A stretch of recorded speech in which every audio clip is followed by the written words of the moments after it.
Et salut la FOMO Team, j'espère que vous allez bien. On se retrouve pour une nouvelle vidéo de l'éco crypto. Ton rendez-vous hebdo tous les samedis matins sur l'atelier crypto sur YouTube. On est là pour t'expliquer les marchés financiers, les marchés crypto. Et puis n'hésite pas à poser tes questions en commentaire, à venir nous voir tous les mercredis soirs à 20h30 dans l'atelier crypto sur Twitch. Et on passe suite aux marchés financiers. N'hésite pas à lâcher ton abonnement sur YouTube, lâcher un petit pouce bleu, ça aide grandement au référencement de la chaîne. Et puis c'est parti, on commence tout de suite au programme du jour. On va aborder un peu différemment les marchés financiers de façon globale, puis après on ira regarder les marchés crypto et notamment Bitcoin, où il en est sur 4 heures, sur la période un peu court terme. On sait que globalement nous sommes en bear market. Allez, let's go les amis, c'est parti tout de suite les marchés financiers. Alors les amis, on se retrouve tout de suite sur l'index S&P 500 pour la bourse américaine. Donc vous voyez qu'on était dans une pattern de triangle croissant ici, et on s'est retrouvé cette semaine à casser cette pattern vers le bas à la suite de l'annonce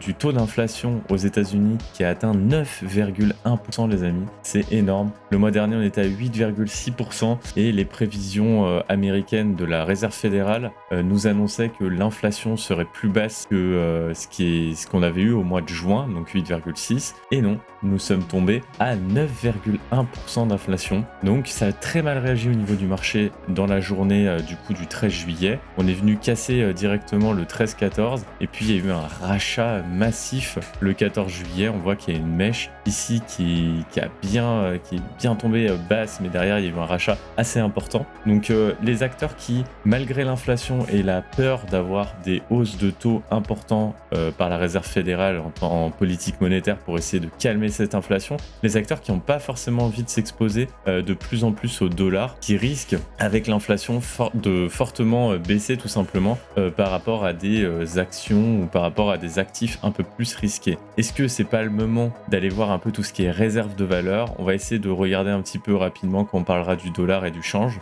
Ça peut être intéressant et notamment est-ce que Bitcoin se positionnera comme l'or peut le faire en tant que réserve de valeur? Ça c'est contestable actuellement. Donc qu'est-ce qui s'est passé sur les marchés US? Tout simplement les acteurs ont un petit peu peur de cette récession, tout le monde en parle, je vous en ai parlé lors du dernier éco crypto que ça pouvait s'effacer un petit peu des tablettes vu que l'inflation était en train de se calmer. L'inflation repart, donc on se dit est-ce qu'on est dans une récession? Voilà, le problème c'est que pour l'instant les indicateurs en dehors de l'inflation sont plutôt au vert, c'est-à-dire que la Réserve fédérale a dit que globalement sa prochaine hausse de taux risquait d'être moindre par rapport à ce qui était anticipé avant. Donc on a des indicateurs qui sont quand même plutôt rassurants pour les actifs risqués comme le S&P 500 ou les cryptos. Mais voilà, l'inflation est toujours là, tant qu'elle ne sera pas calmée, on peut tomber tout simplement dans une récession et on a déjà vu que la Fed nous a globalement un peu menti sur les prévisions de l'inflation. Donc faire attention à ce que la Réserve fédérale nous dit. C'est une entité qui est quand même très politique. Donc maintenant je vais un petit peu plus faire attention moi à ce que je dis globalement par rapport aux propos de la Réserve fédérale parce que tout simplement les prévisions sur l'inflation m'ont clairement surpris. Qu'est-ce qu'on peut s'attendre au niveau chartiste sur le S&P 500? Le S&P 500 du coup qui a cassé ce triangle croissant, on est toujours dans une pattern finalement de triangle croissant, mais voilà, on peut l'étendre tout simplement là pour avoir les deux points de contact. Je le fais en direct avec vous et donc du coup on va se retrouver en fait dans cette pattern où on a repris la Tenkan en daily ici, donc ce qui est plutôt positif à court terme. Je pense qu'on va remonter rapidement au niveau de la Kijun que vous voyez en rouge ici et voilà, toute l'histoire sera de savoir est-ce qu'on va pouvoir aller chercher le haut du triangle croissant, est-ce qu'on va pouvoir faire une belle bougie qui vient éclater ce triangle croissant. Et donc du coup si on a une belle bougie qui fait ça, on a une cible théorique bien entendu, vous reportez hop là ici et on irait chercher au-dessus du nuage d'Ishimoku, ce qui serait plutôt logique. Voilà sur le S&P 500, le Nasdaq qui suit globalement la même pattern que le S&P 500. Vous voyez qu'on a une sorte de trois creux là ici, on les voit, sont assez visibles ici, 1, 2, 3. On allait chercher à chaque fois des plus hauts de plus en plus hauts, ce qui est plutôt positif sur le Nasdaq. Par contre, vous voyez la volatilité du Nasdaq, on a des gaps qui sont assez importants. Vous voyez les écarts à chaque fois entre les cours de clôture et les cours d'ouverture. Nasdaq qui est quand même un bon indicateur si vous voulez regarder le marché des cryptos, parce que le Nasdaq Nasdaq, c'est vraiment c'est l'indicateur de la technologie aux US, et donc du coup les cryptos suivent énormément cet indicateur. Vous voyez qu'à court terme c'est déjà pas mal, parce que là en daily on a repris la Kijun par rapport au S&P 500, donc Tenkan plus Kijun, on devrait potentiellement venir éclater cette résistance juste au-dessus ici, hop là, on devrait venir éclater ça et aller chercher le bas du nuage. Maintenant faut qu'on réintègre ce nuage absolument, que le cours puisse s'installer dans le nuage et repartir sereinement. Sur les marchés tout simplement européens, on suit un petit peu ce qui s'est passé avec la réserve fédérale, donc américaine, hein, c'est vraiment basé que sur les marchés US en ce moment, c'est pour ça que je voulais réunir un peu les deux. Et finalement, qu'est-ce qu'on nous dit? La BCE, elle, ne bouge toujours pas quant au taux directeur de l'euro. Par contre, en fait, en ce moment en Europe, on suit énormément ce que dit la Fed, mais on suit également énormément ce qui est en train de se passer entre l'euro et le dollar. Parce que je sais pas si vous avez vu, mais sur la semaine quand même, donc le 14 juillet ici, on va dire que la journée du 12 et du 13, on est arrivé à 1 euro égale 1 dollar, et la journée du 14 juillet, les amis, eh ben, on est tombé à 0,99. Donc c'est-à-dire que 1 euro égale 0,99 dollars. Alors qu'à une époque, les amis, l'euro face au dollar, ça a été 1,60. C'est-à-dire que, regardez, on remonte. C'est-à-dire que 1 euro valait 1,60 $, ce qui était vraiment assez impressionnant. Vous alliez aux États-Unis, vous étiez un peu les rois du pétrole. Alors que là, tout simplement, l'euro face au dollar, c'est très compliqué. Vous allez aux États-Unis, vous avez perdu votre pouvoir d'achat. Donc, à voir comment l'euro se redresse face au dollar. Je pense que la hausse du dollar va finir par, au bout d'un moment, s'arrêter, hein, parce que vous voyez, là, je suis sur le DXY, qui est l'indicateur pour regarder dollar face à un panier de devises. Vous voyez qu'on était sur une pattern où on avait cette grande trendline verte qu'on avait cassée, sur lequel on avait fait un pullback. J'avais tracé une deuxième trendline rouge ici. Cette trendline est d'ailleurs verte, hein, qui date des années 85, hein, les amis. On vient faire un pullback en 2018 ici. On crée un double creux. La pattern ici date de 2001 sur le dollar. On est venu fake la pattern ici en 2020. Puis là, on a repris de la puissance ici. On a fait un beau W là, un grand W ici. Et là, vous voyez qu'on est en train de partir et de faire des sommets. Jusqu'où s'arrêtera le dollar? Je ne sais pas. En tout cas, la grosse résistance qui reste, c'est celle-là. On avait buté sur cette résistance en 2001. Voilà, il y a encore de la marge. Le dollar peut encore prendre pas mal sur le reste des devises. Vous voyez qu'il peut prendre encore 12%. Mais est-ce que l'inflation du dollar va pas créer un petit peu ce regain sur les actifs, hein, on va dire un peu plus soit risqués, soit les actifs tout simplement de réserve de valeur comme l'or, hein. Le problème, c'est que l'or, voilà, je l'ai regardé cette semaine, vous le voyez sur le dessin, on avait cette trendline qui date de 2011. On est venu buter en fait finalement 3 fois dessus, enfin 2 fois dessus, et là on est en train d'essayer de créer une sorte de M-top. Il y a beaucoup de gens qui disent qu'il faut acheter de l'or actuellement. Le problème, que cette pattern de M-top qui date de 2020, et là le dernier pic 2022, mars 2022, me fait un petit peu peur, parce que est-ce que l'or, si on a ce M-top, ne reviendrait pas chercher des niveaux plus bas, par exemple ici où on avait travaillé ces niveaux là et là, tout simplement, ou est-ce qu'on n'irait pas chercher encore beaucoup plus bas? Mais je ne pense pas qu'on irait chercher très très bas, puisque l'or serait quand même à peu près le seul actif qui permettrait de se prévaloir de cette inflation, et qui permettrait de se prévaloir tout simplement de la chute des marchés financiers, même si beaucoup d'acteurs actuellement, et c'est pour ça que le dollar prend un petit peu de valeur, se placent sur les obligations long terme à 2 ans ou à 10 ans, et c'est pour ça que le dollar prend beaucoup de... À noter vraiment rapidement sur le CAC 40, les industries du luxe, donc Richemont, Burberry, ont perdu un petit peu cette semaine, et notamment à cause des confinements en Chine. On retrouve encore cette news des confinements en Chine. On a vu que le marché chinois a régressé de 2 et quelques %, donc du coup c'était plutôt positif aussi que les marchés ont un petit peu repris cette semaine, parce qu'en Chine il y a un confinement, du coup il y a un ralentissement économique, ce qui profite forcément à l'Occident. Voilà, faire attention sur le CAC 40, parce que on sait que le CAC 40 est porté énormément par l'industrie du luxe. Voilà, l'industrie du luxe est en difficulté, parce qu'on sait très bien que un des premiers importateurs c'est la Chine. La Chine qui est en grosse difficulté économique actuellement à cause du Covid. Faire attention du coup là-dessus. Pareil aussi, petit point pétrole. Le pétrole qui a un peu augmenté cette semaine. On a l'Arabie Saoudite qui nous a dit qu'ils n'allaient pas faire plus de production. C'est pour ça qu'il y a une petite hausse, qu'il n'y aurait pas plus d'offres tout simplement.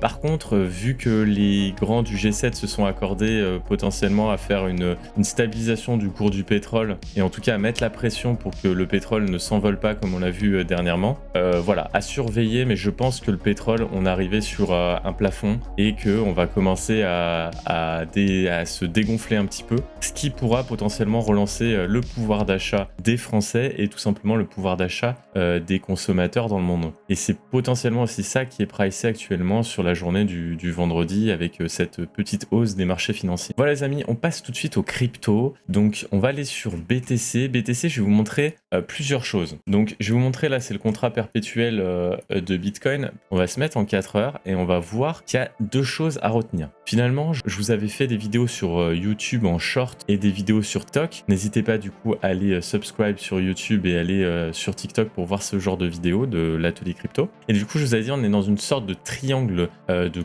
compression symétrique. On était dans ce genre de pattern ici où on traçait cette ligne qu'on avait venu casser vers le haut et puis après on est venu chuter, on l'a réintégré. Puis là on est venu en fait tout simplement pareil casser le bas de ce triangle en fait qui était ici à la base. Vous voyez qu'on est venu le casser vers le bas et donc du coup on se retrouve dans un triangle symétrique qu'on a cassé mais qui s'est élargi finalement. Pourquoi il s'est élargi ce triangle symétrique? Parce que je vous ai dit, en daily, les amis, vous voyez, il y a les deux lignes horizontales ici en rouge, et ces deux lignes horizontales, en fait, c'est que j'ai tracé, comme on pourrait considérer, un range sur BTC au cours de clôture. J'ai pris les cours de clôture, le cours de clôture le plus haut et le cours de clôture le plus bas. Vous voyez, là, il y en a deux, ici, il y en a trois, ici, trois clôtures à ce niveau-là. Donc du coup, on s'est dit, ok, ça corrèle plutôt bien, parce que regardez, il y a des gens qui ont joué le range ici, par exemple, sur les mèches, mais on n'a pas clôturé en dessous. C'est pour ça que j'ai pris là que la clôture. Je fais rarement ça sur les clôtures, mais sur les ranges, je trouve ça des fois intéressant de regarder. Tout simplement, je vous ai dit sur les vidéos, attention, là on est en train de baisser, on est en train de casser le triangle symétrique que je vous avais tracé avant. Dernier recours, c'est le bas de ce range. On a méché pile poil dessus, vous voyez les amis, on a méché ici pile poil dessus, même un chouïa en dessous, mais on a clôturé au-dessus. Donc ce qui était plutôt positif, les gens ont joué le range. Donc ici, on va se retrouver sur une grosse résistance à 21 580, 21 581 sur le haut du range, mais vous voyez qu'il y a déjà un ralentissement ici. Donc est-ce qu'on se retrouve encore dans un triangle de compression? On va pas forcément aller chercher le haut du range. C'est un peu ça la difficulté actuellement. Il y en a beaucoup qui vont à un triangle de compression, sauf que j'ai l'impression que les acteurs jouent pas mal quand même la clôture du range à chaque fois. On va voir. En tout cas, j'ai tracé un nouveau triangle ici, donc attendez, je vais le tracer un peu mieux ici en 4 heures. En 4 heures, vous voyez qu'on a deux mèches ici que j'ai retracé, deux mèches ici en haut, et vous voyez que notre triangle finalement, moi je vois bien une continuation comme ça à l'intérieur où on compresse, on va chercher le bas par exemple du triangle et potentiellement soit, et c'est ça qui est compliqué sur un triangle de compression, un triangle symétrique, soit normalement la plus grosse probabilité c'est qu'on aille vers le bas parce que c'est une pattern de continuation de tendance, et vu que la tendance globale est baissière, on devrait aller chercher une continuation et une cassure baissière sur ce triangle, ce qui serait un peu dur pour Bitcoin, mais je vous avais dit déjà sur le premier triangle que je voyais pas une continuation baissière, que j'étais plutôt bullish sur Bitcoin malgré toutes les baisses et malgré tout ce qui est dit actuellement, notamment suite au rachat des gros acteurs, et puis on avait ces chiffres de l'inflation qui étaient supposés être en baisse. Maintenant, on va dire que la vision macroéconomique a pas radicalement changé parce que même si l'inflation est en hausse, on voit qu'il y a des indicateurs qui sont prometteurs. Je pense quand même qu'il faudra faire très attention à ce triangle symétrique. Si vous voyez qu'on est vers le bas, il faut pas faire des folies les amis, il faut attendre de voir si on rebondit dessus. Si on ne rebondit pas dessus, ici, et qu'on le casse, que ce soit à n'importe quel niveau, hein, si on le casse, il faudra qu'on vérifie vraiment ce niveau de clôture qui est pour moi le dernier, un petit peu la dernière rempart de BTC si on veut pas aller chercher plus bas que les 17 600 qu'on avait fait le 18 juin 2022. Si on casse ici, j'ai peur qu'on se fasse des grosses frayeurs et qu'on aille chercher beaucoup plus bas. Le rester au-dessus de ça, tout simplement, c'est plutôt positif parce qu'on se dit qu'on a des creux de plus en plus haut, quoi qu'il arrive, et qu'on fera pas un creux plus bas que celui-là. Si on fait ça, j'ai peur qu'on retourne aux 15 000 ou à ce genre de niveau. Donc c'est à surveiller. Je dis pas qu'on ira. Moi, je suis plutôt positif justement là-dessus. Je dis juste que toujours pareil sur le trading, on peut pas savoir à quel niveau on ira. On peut pas prédire l'avenir. Par contre, on peut prédire les niveaux de validation et d'invalidation. Et là, on sait que le niveau d'invalidation, ce serait ce niveau des 18 922. Donc à vérifier. Le premier niveau d'invalidation, voilà, c'est cette trendline blanche. Et le deuxième niveau d'invalidation, ça serait 18 922. Ça sera invalider globalement la belle tendance, le beau rebond qu'on a fait depuis le 18 juin. Voilà les amis sur BTC. Donc à surveiller, je vous ferai des petites vidéos short sur YouTube et des petites vidéos TikTok que vous pourrez retrouver sur les deux plateformes différentes. Voilà, de quelques secondes pour essayer de suivre et de faire un petit update BTC. Bien entendu, je mets toutes les informations sur le Discord Atelier Crypto. N'hésitez pas à le rejoindre les amis, n'hésitez pas à le rejoindre. Je vais vous mettre le lien en description sur cette vidéo parce que j'avais pas forcément mis le lien, il y avait que le lien sur Twitch actuellement. Donc je vais vous mettre un lien pour rejoindre le Discord de l'Atelier Crypto et vous pouvez bien entendu rejoindre le Discord également de la FOMO Team, Discord plus gaming, mais n'hésitez pas à le rejoindre et vous pouvez bien entendu aller suivre ma chaîne gaming WillDT11. Voilà les amis, ce qu'on pouvait dire sur BTC. On va aller voir ETH. Alors ETH qui est dans une sorte de range, exactement comme BTC. Vous voyez que c'est assez visible ici, on est en train de faire une sorte de range.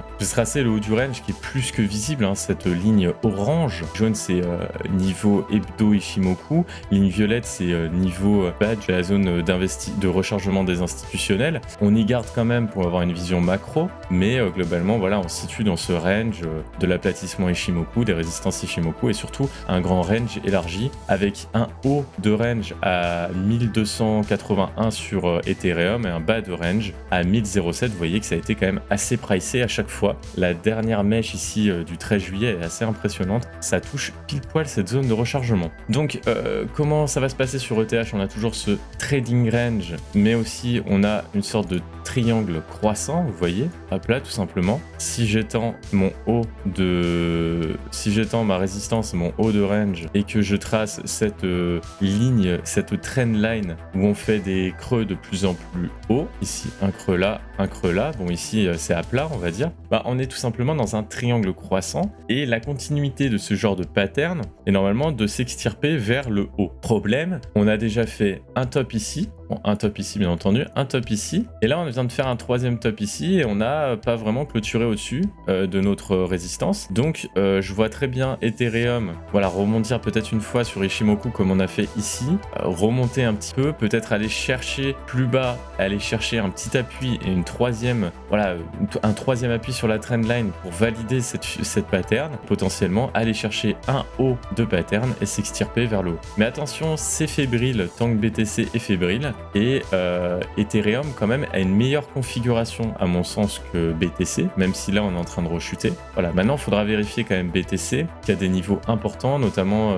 je vous ai pas forcément montré tout à l'heure sur Ishimoku, mais BTC qui est en grosse difficulté quand même en Ishimoku. Il faut que ça reprenne en 4 heures et en daily. Ici sur Ethereum c'est un peu plus positif en Ishimoku, vous voyez qu'on est dans une meilleure configuration. On avait repris en 4 heures Lakijun, le nuage, bon là on est en train de perdre la Tenkan, ce qui est pas forcément rassurant, mais voilà, c'est ce que je vous ai dit, on va peut-être aller chercher un peu plus bas, donc à minima on va rebondir potentiellement sur la ligne jaune ou alors sur le haut du nuage ici à 1159, et sinon en daily je crois que c'est beaucoup plus positif sur Ethereum. Voilà, on a repris, vous voyez, la Kijun, la Tenkan, et là on est en train de travailler le haut du nuage. Okay, il va falloir qu'on essaye d'aller chercher ce nuage en Ishimoku pour pouvoir se rassurer sur le cours d'Ethereum. Mais voilà, en tout cas cette sortie de pattern serait intéressante pour Ethereum justement pour se rassurer, se donner de l'air. Voilà sur Ethereum les amis, et on va se faire un dernier altcoin, on va se faire AAV parce qu'on en a parlé pendant la session de mercredi à l'atelier crypto. On vous a dit les bonnes news qu'il y avait sur AAV,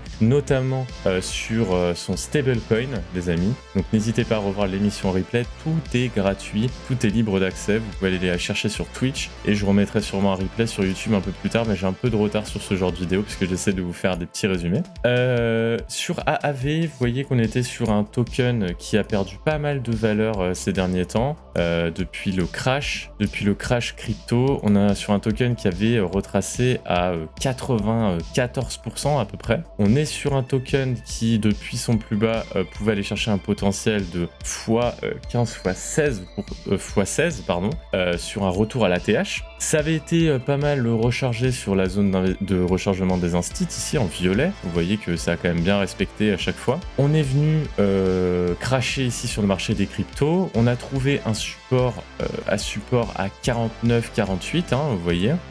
Ici, on est en train de, même un peu plus bas, à 45-46. Ici, on est en train de travailler. Vous voyez qu'on a fait une sorte de W. On est repart quand même assez fort sur fond de bonnes news sur AAV. Là, on est à 90$, les amis. C'est plutôt positif sur le fondamental AAV avec cette sortie de stablecoin. Qu'est-ce qu'on pourrait aller chercher? On va regarder tout de suite en Ishimoku. Vous voyez qu'en daily, on a réintégré le nuage. Le cours a réintégré le nuage d'Ishimoku, ce qui est très positif. On a repris, on s'est bien appuyé sur la Kijun pour reprendre Kijun et Tenkan. C'est hyper positif. Donc là, on est dans un token qui a changé de tendance en daily. En weekly, on est toujours assez loin, mais par contre, ce qui est très bon à prendre, c'est qu'on est en train de clôturer au-dessus de la Tenkan en weekly, et ça, c'est hyper important parce que ça veut dire qu'on peut aller retourner chercher la Kijun, et une reprise de la Tenkan, c'est une reprise à court terme. Bon, là, vu qu'on est en weekly, c'est une reprise à court terme sur 1 ou 2 semaines, c'est très important. Il n'y a pas beaucoup de tokens qui sont dans cette disposition. Donc, positif sur AAV.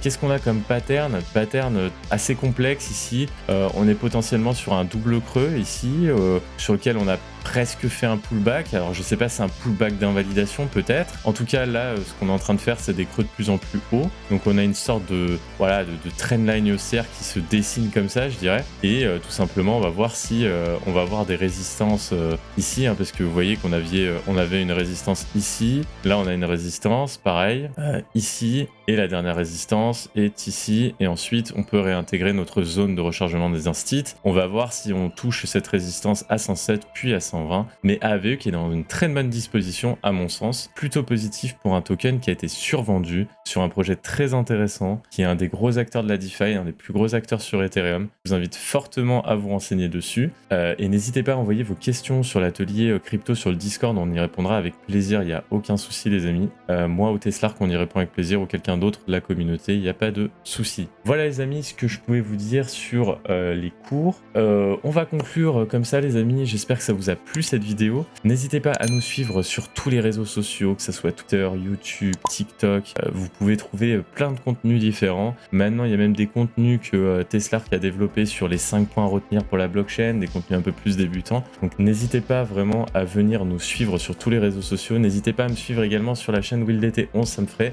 grandement plaisir les amis. En tout cas, un grand plaisir comme d'habitude de faire ces vidéos le samedi matin. J'espère qu'elle vous plaira. Allez, salut la FOMO Team, passez un excellent week-end et à dimanche pour ceux qui regardent les live gaming.